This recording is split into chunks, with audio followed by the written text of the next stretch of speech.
Welcome to another episode of Jay Leno's Garage.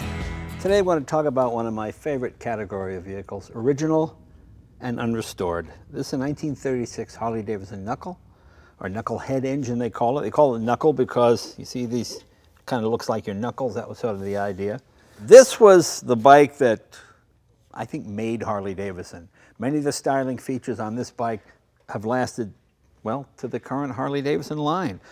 This was the first year to have the oval gas tank, of course, the first overhead valve V-twin with dry sump lubrication, gauges in the console here. You had the valance fenders, and of course, all this contributed to the unique Harley-Davidson look. Willie G was born the year they started developing this bike. He was born in '33, and of course, Willie G is the guy who kind of styles all the Harleys, and it's kind of neat that his name is still on the building. This bike has an interesting history. Back in the 80s, I bought a bunch of vehicles from a guy, and this is one of them. And it was thrown in the corner, lying on its side with two flat tires. I dragged it back here to my garage, and I parked it in the corner, and it sat in the corner for almost 30 years. And one day I said, you know, let me pull that old Harley out and see what it needs. So he pulled it out. I took the carburetor off, we flushed it out, flushed out the tank, put gas in it, kicked it twice, and it started. It was amazing, and I thought, okay. So greased the wheel bearings, put new tires on it, flushed the crankcase a couple of times to clean it out. Oh, and a new coil, just put a new coil on it. That's really all we did to it. And this bike was just a legendary motorcycle. It had 4 speeds when most motorcycles of the period, like Indian, still had 3 speeds. It was really fast. It was light, reasonably light. It's 61 cubic inches. What's that, about 990 cc's, something like that. The 74-inch didn't come till later. Here's something most Harley enthusiasts have never even heard of, much less seen: a Knucklehead single. And this was developed about the same time as the V-twin. But since they were even hesitant about bringing out the V-twin, there was no way they were going to move forward with this. But it is such a nice bike to drive and very modern, very current Harley-like. I know you're going to have a lot of jokes about, well, Harleys are kind of old. Well, no, in its day, this is a revolutionary motorcycle. Most motorcycles were still flatheads. As I said, they had 3 speeds. This thing had 4 speeds, overhead valve, dry sump lubrication, the famous Harley kind of horseshoe-shaped oil tank. So this was a revolutionary motorcycle and a really fast motorcycle back in its day. I've chosen just to leave it the way it is. It's got, what, 34,000 miles on it. The bike had not been run since 1952. And just the fact that you could clean it up, put some gas in it, kick it, and it starts, boy, that's pretty romantic and pretty cool to me. You know, I'm not sure if many modern vehicles that have circuit boards and all the electronic stuff could sit for 30 years and then put gas in them and fire them up. I'm not sure that would even happen, but this thing is made out of steel. Yeah. Okay, and look at that fender. No flex there, boy. No plastic fender on this thing. I think it's just the coolest looking bike ever. When this bike came out, it almost didn't come out because they thought it might be a little too much for the public, a little too advanced maybe. In 1935, when Harley-Davidson unveiled all their new models, they didn't put this one on the show because they weren't sure how it would be received by the public because it was so revolutionary. Prior to this, Harleys had total loss lubrication. This is the first overhead valve. You know, motorcyclists, as I've said before, tend to be pretty conservative. When something new comes out, people tend to shy away from it. So what they did was they just put this bike at the back of the show just to see how the dealers reacted to it without telling what it was. In fact, Harley-Davidson only ran one ad in 1936 for this. This was their revolutionary new model. They only ran one ad. Here it is here. I like that guy's helmet.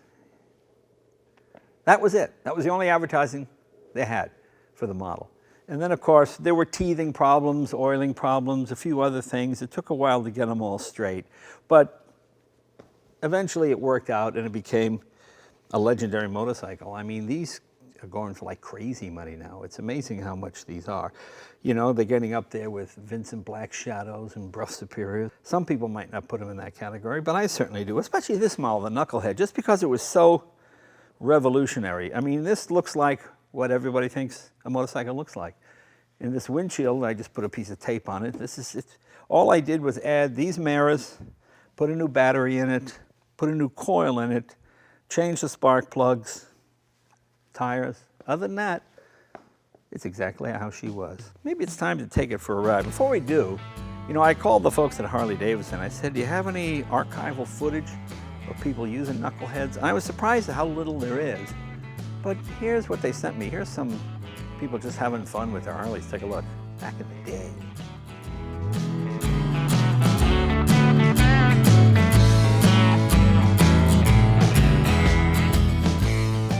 All right, let's start it up. Yeah, it's been sitting for a day or two.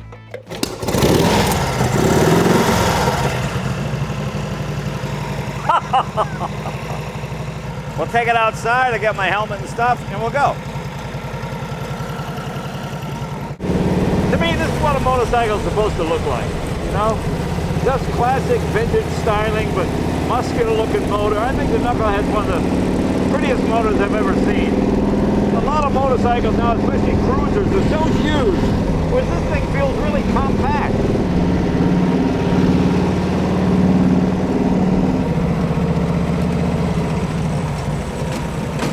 As you can see, you got a foot clutch and a hand shift. There's a lot to keep you busy when you come up to a red light. European bikes of the day seem so odd with their hand clutch. Indian, Harley, they all use foot clutches. Motorcycling was a whole different deal back in the 30s. You had to know your stuff. You had to be a mechanic. You know, the old Harleys had total loss lubrication, and you adjusted how much oil you wanted to get to the motor. For consequently, a lot of guys are afraid they'd starve the motor, so they over-oil them, which would then blow oil all over your pants and kind of stink up the joint. That classic Harley low-end torque, you can just feel them roll on. You know, unlike a lot of vintage bikes, everything is still available for Harley. That's kind of the fun part. They built a lot of these motorcycles and people didn't throw them away, so most of them got preserved, or a good many of them. It's amazing how much the modern Harley has in common with this bike. It's basically the same looking bike. I might even argue this one's better looking. But in its day, this is a really fast motorcycle. They're still pretty quick. You have no trouble keeping up with modern traffic. The police use them, everybody uses these things. Kind of cool. I'm looking through the same windscreen that some guy was probably looking through 70 years ago. These bikes were workhorses. This one's got a 34,782 miles, which is a lot for a bike, considering this head's never been off it or it's never been opened up, at least as far as I know. Just runs so sweet. And unlike a lot of European motorcycles, these old Harleys are pretty dependable. You know, there was no cell phones, obviously.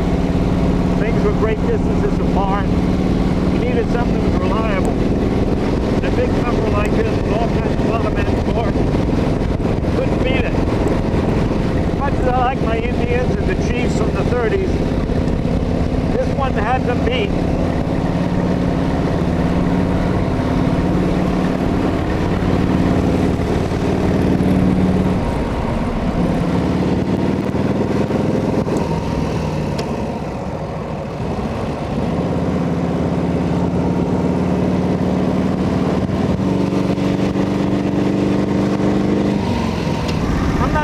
Why I left this thing sit for 30 years, probably because younger, prettier motorcycles came along. And then as you get older, you gotta go back to your first love, you know what I mean? I feel like those guys in that video, that old time video we just saw.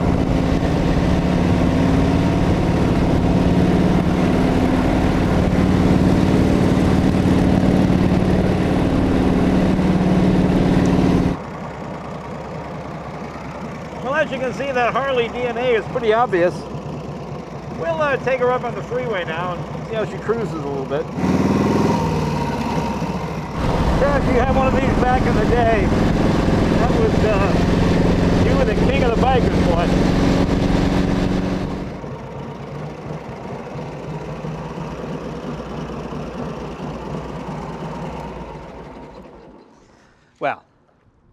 You know, this is classic motorcycling at its finest, really. You have a vintage bike exactly as it was in 1936, but it's got enough power and torque to keep up with modern vehicles on the road, so you can ride it like a modern bike. You know, I passed on one of these when I was in high school for $300 because I couldn't come up with the $300. That's what the guy wanted for it. And I thought, oh man, I know what you'd pay. You'd pay quite a bit more than that now. But it just goes to show you how something was expensive, and then it kind of goes down to nothing, and then it goes back up again when people see the value of it, what they've lost. Yeah, this really is a great bike. I'm stunned that I let it sit for 30 years. I just assumed the motor was shot when I got it. I just put it in a corner and I completely forgot about it. You know, I'd look at it every now and then. Well, there are other things that got in the way. But I'm glad we've been reunited because it's really a lot of fun. And this is the motorcycle that really made Harley-Davidson. This is the one that made the legend. So if you see one of these on the road, give them a thumbs up. See you guys next week. Thanks.